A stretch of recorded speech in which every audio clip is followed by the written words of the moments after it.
Rubén, la prueba del sonido está bien, ¿no? Sí. ¿Se escucha? Bueno. Pues muy buenos días a todos. Me alegro mucho de veros y espero que el tiempo que vamos a tener para compartir la palabra de Dios sea de edificación para todos nosotros. Te voy a contar una historia que viene... luego te digo dónde está, ¿vale? Para que no lo busques ahora y no te distraigas, sino que escuches tal como yo te la voy a leer. Una historia que podría ser simplemente un ejemplo de cómo es posible cambiar el mundo. Y te leo. Pedro y Juan subían juntos al templo a la hora novena, la de la oración, y era traído un hombre cojo de nacimiento, a quien ponían cada día a la puerta del templo, que se llama La Hermosa, para que pidiese limosna de los que entraban en el templo. Este, cuando vio a Pedro y a Juan, que iban a entrar en el templo, les rogaba que le diesen limosna. Pedro, con Juan, fijando en él los ojos, le dijo: míranos. Entonces él les estuvo atento, esperando recibir de ellos algo. Mas Pedro dijo: no tengo plata ni oro, pero lo que tengo te doy. En el nombre de Jesucristo de Nazaret, levántate y anda. Y tomándole por la mano derecha, le levantó, y al momento se le afirmaron los pies y tobillos. Y saltando, se puso en pie, y anduvo, y entró con ellos en el templo, andando y saltando y alabando a Dios. Y todo el pueblo le vio andar y alabar a Dios, y le reconocían que era el que se sentaba a pedir limosna a la puerta del templo La Hermosa. Y se llenaron de asombro y espanto por lo que había sucedido. La historia de cómo cambió la persona, la vida de una persona, de forma auténticamente radical. Era un cojo de nacimiento. El ser cojo estaba, si tú nacías con un defecto físico, la mayoría de la gente pensaba que tú eras un maldito de Dios, que tú estabas así por un castigo de Dios. El ser cojo le impedía poder entrar al templo, porque nada con algún defecto podía estar en la presencia de Dios. Nada con defectos puede estar en la presencia de Dios. Ser cojo te incapacitaba pues, para realizar la mayoría de los trabajos que normalmente se podían hacer en aquel tiempo, lo cual era una especie de condena a vivir ¿de qué? De la limosna, de lo que los demás quisieran hacer por este hombre. Y fíjate que a él lo ponían cada día a la puerta que se llamaba La Hermosa en el templo, porque sabía que era un lugar de paso, ¿verdad? Es un lugar donde la gente utilizaba para ir a ver a Dios. Y allí en medio de ese camino es donde él pedía limosna. Y les pidió a Pedro y a Juan limosna. Les pidió que pudieran suplir su necesidad, por lo menos para ese día. Está claro que este hombre no estaba aquí para ahorrar, estaba para ir tirando el día a día, para el pan y para el sustento y para poco más. Probablemente se conformaría con que tú le dieras un trozo de pan o una blanca, ¿no? Que es la moneda menos valiosa, ¿no? Que había en aquel tiempo, para poder comprar algo. Pero Pedro le dijo: no tengo ni plata ni oro. Lo que tú me estás pidiendo a mí, yo no lo tengo. Pero lo que tengo, te doy. ¿Qué es lo que tenía Pedro? una oportunidad para que el cojo dejara de ser cojo. Una oportunidad para que ese hombre que vivía de la limosna pudiese ganarse dignamente la vida por sí mismo. Pedro tenía la oportunidad de ofrecerle a este hombre la posibilidad de estar dentro del templo y no a las puertas pidiendo como un pobre, sino el derecho de poder estar delante de Dios sin defecto. La vida de aquel hombre cambió radicalmente, es que recibió muchísimo más de lo que él pudo haber imaginado. ¿Y todo por qué? Porque Pedro no tenía en el bolsillo para dar, pero tenía algo más valioso. Lo que tengo te doy. En el nombre de Jesucristo. En el fondo no es que lo tuviera, pero era lo que Jesús le había dado a él. En el nombre de Jesucristo, levántate y anda. Y su vida cambió. Este es el título de la predicación. Pero lo que tengo, te doy. ¿Y cómo cambió la vida de aquel hombre? O cómo Dios ha hecho a través de la historia grandes cosas con aquello que los hombres tenían. ¿Recordáis un pasaje que, si queréis, podemos leer? Está en Éxodo. En Éxodo, en el capítulo 4, del versículo 1 al 4.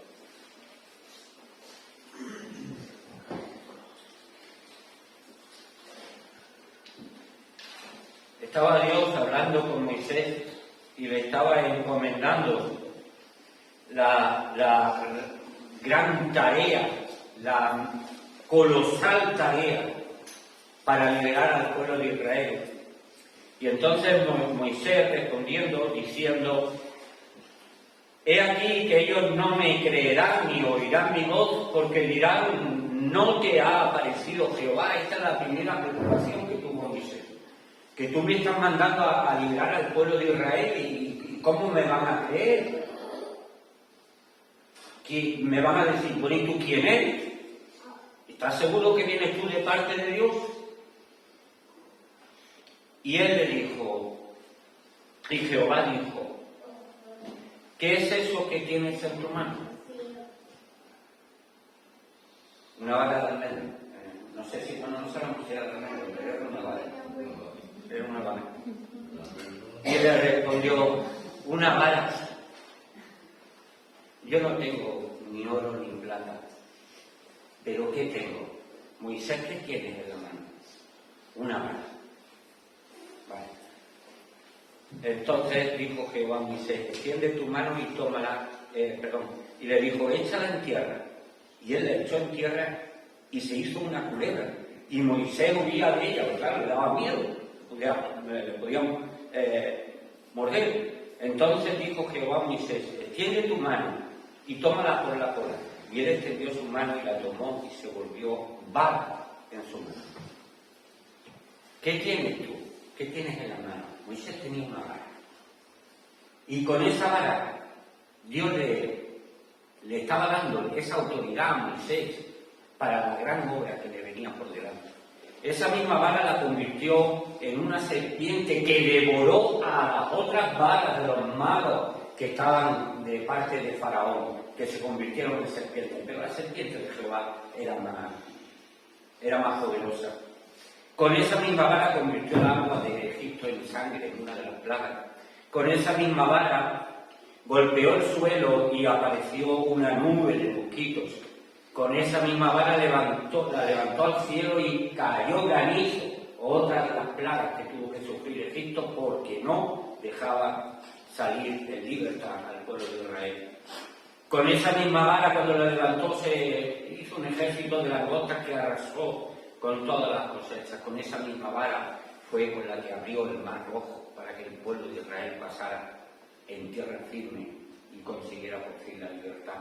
Con esa misma vara hizo tocar la peña de Oreb, porque el pueblo se moría de sed, y con esa vara hizo que brotara agua de esa peña. con esa misma vara acompañó al pueblo durante todo el tiempo que estuvo peregrinando en el desierto, con esa misma vara acompañando su oración y levantándola. Fue como el pueblo de Israel consiguió la victoria sobre los amalecitas. Con esa misma vara volvió a tocar otra vez una peña, la de Meribá, para convertir otra vez las sequedades del desierto en agua pura y fresca. ¿Qué tienes en la mano? Le dijo Dios a Moisés. Hay más casos, sí. Mira, por ejemplo, David. David era un joven, pastor, pero era bien. Y él no entendía que, bueno, el Goliat estuviera ahí atemorizando y amenazando al pueblo de Israel. Y él dijo, yo me voy a enfrentar a él. Y a él le propusieron decir, pues toma, te vamos a dar la armadura de Saúl, que es la mejor armadura que tenemos. Pero eso no es mío, eso no me pertenece, yo tengo otra cosa. ¿Qué es lo que tenía? Una onda. ¿Y qué necesitaba para la onda? Piedra. Fue arriba y cogió otra piedra. Con esto de los tres. Con lo que Dios había puesto en las manos de David, fue con lo que Dios, a través de David, derrotó a Goliat. También en una ocasión Sansón se vio rodeado, amenazado por filisteos que venían a matarlo. Y él, cuando se vio la amenaza, ¿qué vio? La quijada de un asno. Y con esa quijada del asno la cogió y derrotó, mató a 1000 filisteos. Con la quijada de un burro, yo me hubiese pedido, yo qué sé, varios misiles y no sé qué, tal cual. Con la quijada de un asno, él solo se enfrentó a 1000 hombres y ganó. Sí. Con lo que él tenía. Teníamos un problema de alimentación cuando allí estaban las multitudes escuchando a Jesús en el sermón que estaba dando en el monte. Decía, bueno, ya es la hora de comer, vamos a darles de comer. Aquí no tenemos ni dinero, pero también lo dijo, no tengo ni plata ni oro, pero lo que tengo te doy. No tenemos, los discípulos decían, no tenemos oro suficiente para darle de comer a todo este pueblo, pero había allí un joven que dijo, yo tengo 5 panes y 2 peces. Y cualquiera de nosotros le dice, no, este no sabe lo que está diciendo, que con eso no llega para qué, que vamos a comer. Con eso a lo mejor no comemos ni los 12. Con 5 panes y 2 peces, lo que tenía un joven alimentó una multitud y sobró. ¿Queréis más ejemplos de lo que Dios es capaz de hacer a través de las cosas que tenemos, por insignificantes que sean? Jesús es el mejor ejemplo que nosotros tenemos, es el ejemplo de Dios, porque Dios lo que hizo fue enviar a su Hijo y nos lo dio para nuestro beneficio y para nuestra salvación. ¿Qué tenía Dios? ¿Qué te dio Dios? Lo más valioso. Lo más valioso que él tenía, su propio Hijo. ¿Para qué? Para que tú no te pierdas, sino que tengas vida eterna. Para que tú tengas vida abundante, como dijo Jesús, yo he venido a daros vida abundante. Yo vengo a daros una forma de vivir diferente.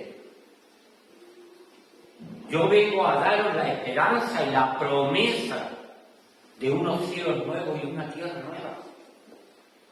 Jesús vino a dar, y en ese proceso podríamos mencionar cientos de milagros, ¿verdad? Cientos, incluso como la propia Escritura dice, que si tuviésemos que escribir todo lo que Jesús hizo mientras estuvo en la tierra, no había libros suficientes donde escribirlos. Fíjate si hizo cosas. Fíjate si hizo cosas con lo que él tenía.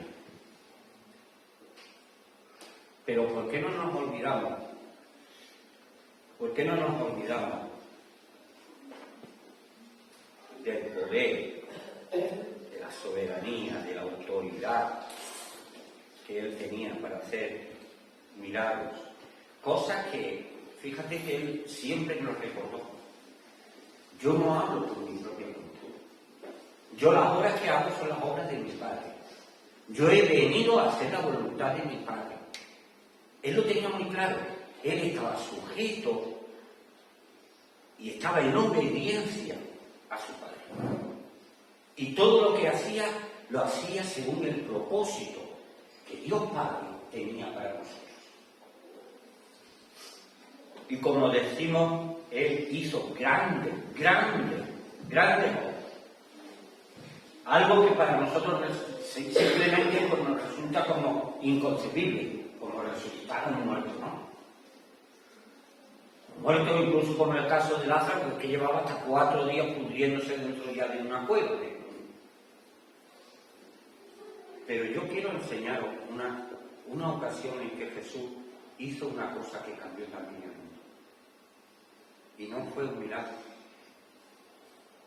No fue exactamente un milagro. Te voy a leer especialmente un versículo. La historia completa la puedes encontrar pero no la pongas, por favor, no hace falta.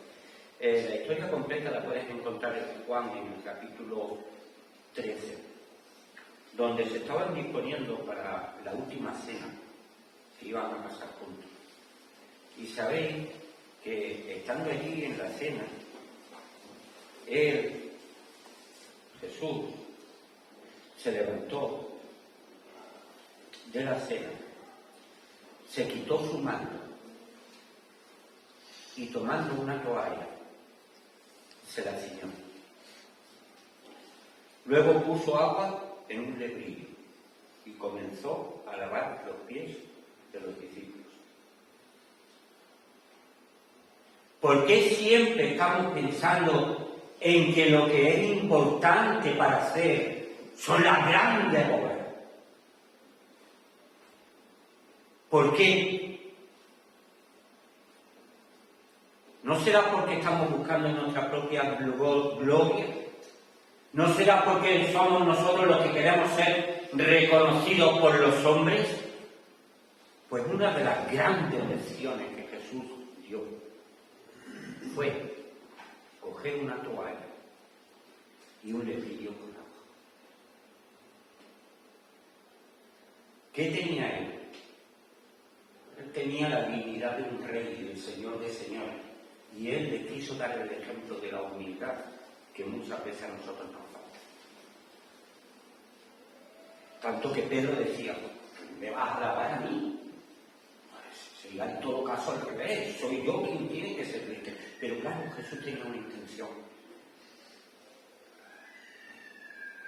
Que nosotros entendiéramos. Habéis visto, ¿no? Lo que he hecho, ¿no? Que os he lavado, ¿no? Vale. Pues ejemplo os he dado para que, como yo os he hecho, vosotros también hagáis. No tengo ni plata ni oro, pero ¿qué es lo que tengo? Tengo voluntad de servir. Tengo la disposición de coger una toalla y un lebrillo con agua. Ejemplo os he dado, dijo Jesús, para que nosotros hiciéramos lo mismo. Y fíjate que si podíamos hablar de las grandísimas obras y milagros, como te decía, que pudo haber hecho Jesús, muchas de ellas en las cuales todavía nosotros hoy tenemos, no, es que yo quiero hacer lo que hacía Jesús. Coge una toalla y un lebrillo de agua. Ponte a servir. Ponte a ver la necesidad. Ponte a ver de qué manera tú puedes ayudar a otro. El cojo necesitaba algo para comer un día. Pedro le dio una vida plena por delante. ¿Tú no eres consciente de que a veces lo que tú tienes, aunque no sea ni oro ni plata, puede cambiar la vida de una persona. ¿Qué quiero decirte con todo esto? Quiero que tú tengas la disposición de servir. Que no pienses que es poco lo que tienes en tu mano. Ya hemos visto ejemplos de lo que Dios puede hacer con lo que uno tiene. Pero si no tenemos la disposición de dar, si no tenemos la disposición de servir, ¿de qué nos vale? Más bienaventurado, dijo Jesús, está que recibir. ¿Queremos ser felices? Porque eso sería una manera de entender esta frase. ¿Tú quieres encontrar tu felicidad? ¿Tú quieres sentirte completa como persona, desarrollada? ¿Quieres sentirte como cristiano, como discípulo de Jesús? ¿Quieres sentirte gozoso, pleno, útil? ¿Quieres dar? No pidas, da. Porque la felicidad de dar y de compartir es cuando nosotros encontramos nuestro propio gozo, nuestra propia incluso razón de ser. Porque ¿de qué vale ser siervo de Cristo si no servimos? ¿Por qué me llamáis Señor, Señor y no hacéis las cosas que yo os mando? Dijo Jesús.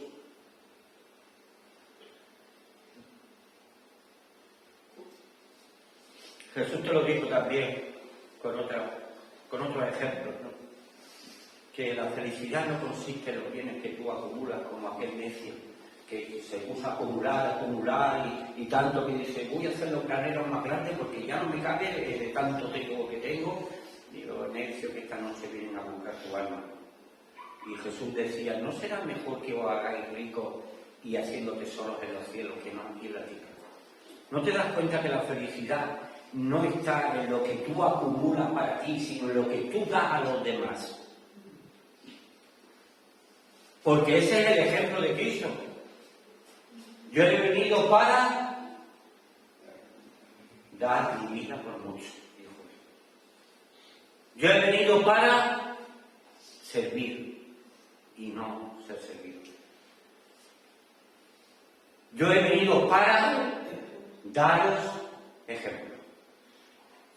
Para que así como yo he hecho, vosotros también hagáis. ¿Qué tengo para dar? ¿Qué tengo para dar? Pues mira, lo que tú eres y tienes es lo que tú tienes para dar. Te lo he dicho ya, lo que tú eres y lo que tú tienes. Porque de una cosa estamos seguros, ¿verdad? Y esto se entiende por la misma historia. Pedro no tenía plata ni oro en ese momento, no tenía eso en el bolsillo, pero tenía una cosa, tenía otra cosa. Dios nunca te va a pedir algo, ni tú podrás nunca dar nada que no tengas. Pero también es cierto que tú no podrás ser quien no eres. Puedes fingir, puedes actuar, intentar parecer lo que no eres, pero lo importante es lo que tú eres. Porque tú eres una higuera cuando tú produces higos. Porque si no produces higos, ya no eres una higuera. A lo mejor es un espino, como comparó Jesús, ¿no? Como lo dijo también Santiago. Es decir, que depende de lo que tú eres y de lo que tú tienes. Ahora te lo voy a decir de otra manera. ¿Cuáles son los dones que Dios te ha dado? Por un lado. Y por otro lado, ¿qué es lo que Dios te ha dicho que tú cultives en tu vida? ¿Cuáles son los dones que Dios nos ha dado? Si leyéramos en Corintios, Pablo hablaba, ¿no?, acerca de los dones y tal, y que todos son dados para provecho mutuo, que todos son para edificación, que en el fondo no somos nosotros beneficiarios de los dones para nuestro propio provecho, sino que somos responsables y depositarios de los dones como una responsabilidad de servir con ello a los demás. No es para ti, no es para tu gloria, no es para que tú creas que eres mejor que nadie. 1 Corintios 4, 7. Y vamos a ver estos versículos muy a por encima.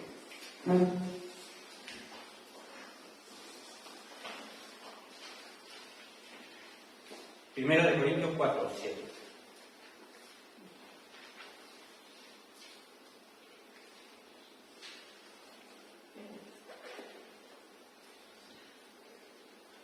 El 7.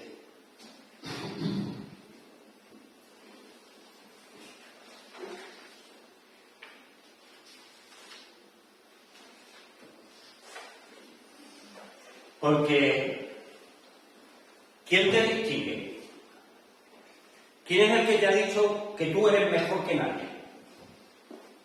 ¿Que tú eres más importante que otro? ¿Quién te distingue?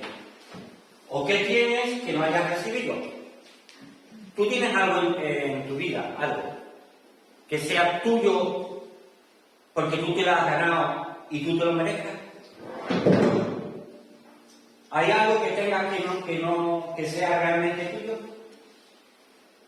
Si es que lo crees, vuelve a leer la palabra de si esta noche vienes a buscarte tu alma y todo lo que has acumulado y crees que es tuyo, que lo tienes, lo vas a dejar aquí y Dios va a pedirte cuenta.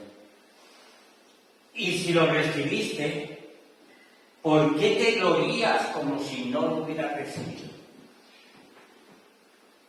¿Qué es lo que tienes? Primero entiende una cosa, que cualquier cosa que tú eres y tienes es un regalo de Dios.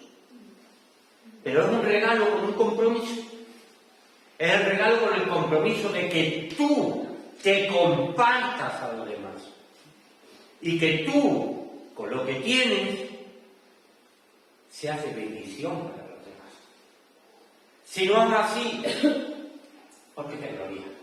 ¿Por qué te crees que eres mejor que nadie?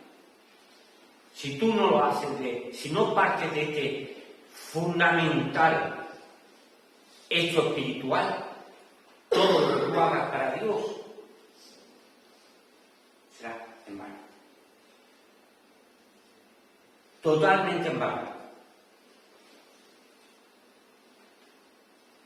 Primera de Pedro 4:10 dice, cada uno según el don que ha recibido, ministrelo a los otros como buenos administradores de la multiforme gracia de Dios. Todos hemos recibido algo. No digas que Dios no te ha dado nada. Estás ofendiéndole. Todos hemos recibido algo. Por lo cual todos tenemos el compromiso delante de Dios de ofrecer esos dones, esas cosas que hemos recibido, para ponerlos aquí al servicio, para ministrarlos. Eso es lo que significa ministro. Ministro significa servidor. Y ministrar es servir. O dicho con otra palabra, coge la toalla y el brillo de agua. No, pero a veces preferimos hacer milagros. Y olvídate, el milagro lo hace Dios en la vida de las personas. Pero a Él le complace contar con tu colaboración. Pero cuando tu colaboración se convierte en el propio fin, es decir, yo lo estoy haciendo para mi gloria, de nada me vale. Cuando lo estoy haciendo para gloria de Dios, en el nombre de Jesucristo, le dijo Pedro, en el nombre de Jesucristo, levántate y anda. Si leyéramos la palabra de los talentos, la recordáis, ¿verdad? ¿Qué nos viene a decir? Que todos hemos sido depositarios de una responsabilidad conforme Dios ha querido, a unos más y a otros menos, pero a todos se nos va a pedir cuenta de lo que hemos recibido. Y ese día no vale la excusa. Es que tuve miedo. Las cosas pueden ser interminables, ¿verdad? Yo nunca supe realmente cuál era mi don. Pues mira, si no sabes, o para los que a veces así opinan, te he dicho de que tenemos tanto lo que Dios nos ha dado como el mandato de lo que tenemos que cultivar. Y lo que tenemos que cultivar es el Espíritu Santo en nuestras vidas para que Él sea realmente quien nos esté transformando. Y cuando nos transforma, resulta que el fruto, lo que da como resultado de esa comunión con Dios en el Espíritu, es el amor. ¿Tú tienes amor para dar? Pues ¿por qué no lo das? Es gozo.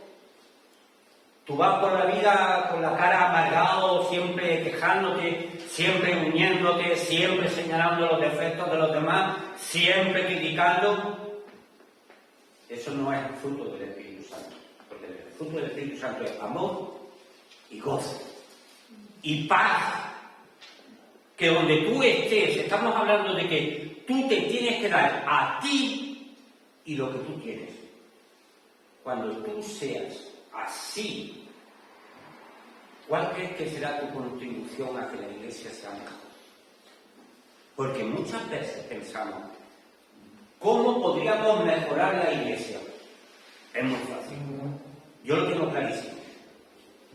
En la medida en que cada uno de nosotros asumamos nuestra responsabilidad delante de Dios de cultivar el fruto del Espíritu Santo, de compartir los dones que tenemos y de aportar a la Iglesia amor, gozo, paz, paciencia, benignidad, bondad, fe, mansedumbre y dominio propio.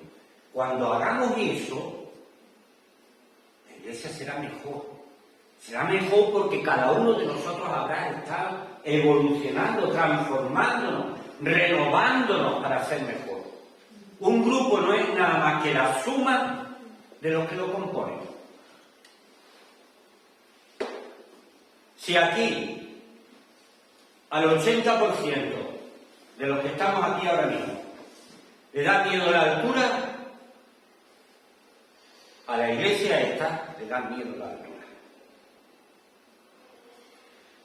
Si el 90% de la Iglesia tiene miedo, ¿qué quieras tú imaginar? Si el 90% de los miembros tienen miedo, esta será una Iglesia miedosa. Más bienaventurado es dar que recibir. Si en esta Iglesia solamente el 80% de los miembros diese todo lo que es y todo lo que tiene en favor de los demás, esta Iglesia sería no rica, lo siguiente. Pero porque nosotros somos capaces, no, porque en el nombre de Cristo estamos llamados a hacerlo para la gloria del Padre, no para la nuestra. Te he estado diciendo de que nosotros muchas veces no tenemos en los bolsillos ni en nuestras capacidades el poder darle oro y plata a las personas. Sigo buscándolo en los bolsillos y sigo sin tener oro y plata. Pero yo he sido depositario de unos dones que Dios me ha dado, igual que tú. Yo estoy invitado a cultivar dentro de mí frutos que glorifiquen al Padre y que sean de beneficio para la Iglesia. Yo tengo que seguir el ejemplo de Jesús, que no hay mejor ejemplo que eso. Y no tengo que aspirar a dar sermones delante de 5.000 ni de 10.000 personas en un monte, ni de hacer grandes milagros. Si en algo Jesús es ejemplo, fue en servir, en coger la toalla y en el litro de agua todos los días. Que yo tengo que tener esa predisposición, la tengo que tener, porque si yo no me presto a colaborar con Dios, Dios no puede hacer grandes cambios ni en mi vida ni en la vida de los demás. Porque si yo no contribuyo al enriquecimiento de la Iglesia, yo no puedo ser feliz. Porque más bienaventurado es dar que recibir. Y cuando damos, nos enriquecemos y somos felices.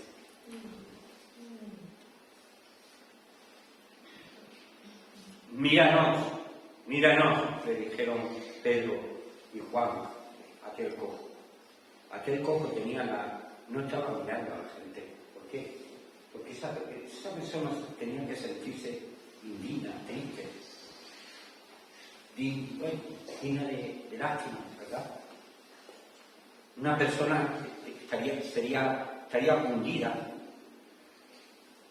una persona derrotada, abatida. Y la primera invitación que recibió de parte de Pedro es: míranos. Yo quiero invitarte a hacer lo mismo. Levanta tu cabeza, abre tus ojos y mira a Cristo. Mira a Cristo. Porque Él puede y quiere cambiar tu vida, pero quiere usarte a ti para cambiar la vida de la Iglesia y cambiar la vida de todos los que te rodean. Por último, recordarte unas palabras que escuchó el profeta Isaías. Ponlo el versículo, Isaías 6:8.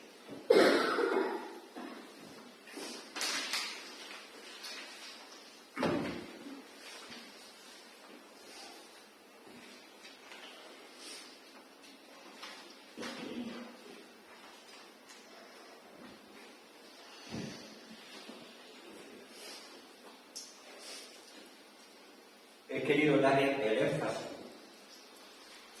a través de la palabra de Dios, que es la que tiene la autoridad,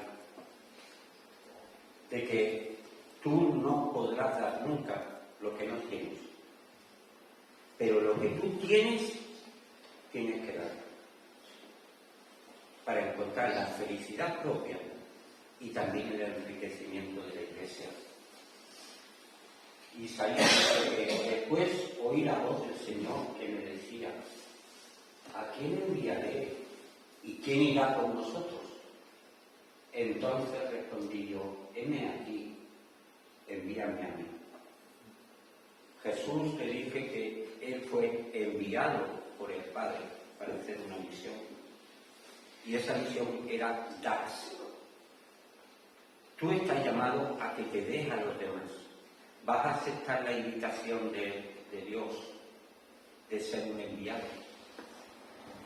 De que seas una persona que vaya por el camino y, como hizo el buen samaritano, se pare a atender las necesidades de los demás. ¿Vas a ser tú esa persona que en el nombre de Cristo cambie la vida de otras personas? Tú lo decides. Que el Señor nos bendiga.